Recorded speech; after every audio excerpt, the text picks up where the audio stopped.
And turning now to that apartment building collapse that we've been covering this week in Davenport, Iowa. NBC News has obtained a 911 call made just 24 hours before that apartment building started to come down. Take a listen. One of my guys was working. He was cleaning up in the back parking lot and said that the wall is bulging out. It's been under repair. Someone is there working on it and told him to get out of the way because it's not looking good. I don't know if the fire might want to stop by and look at it.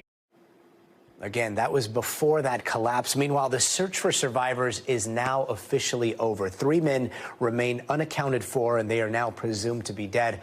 As the search and rescue efforts are starting to evolve into a recovery mission, local officials are getting some help. Both the state task force and the Red Cross are now on hand to assist. And joining us now from Davenport is NBC's Shaquille Brewster. So, Shaq, officials are now going into this next phase of the mission. They're calling this a controlled recovery, right? What does that mean? Right.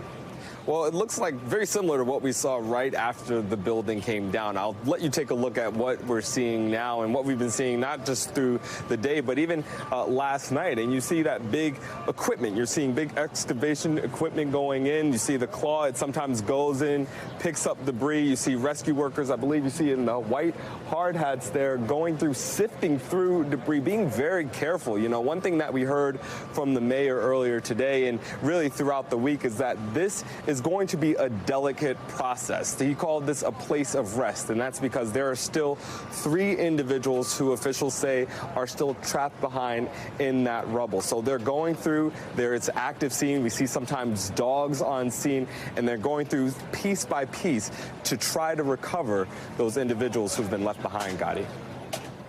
And I keep thinking about the people that you've heard from that said that this was potentially going to fall before it fell. And when you see them with heavy machinery in there starting to take out pieces, you got to wonder, I mean, what are the chances of this whole thing coming down while people are trying to recover the remains inside?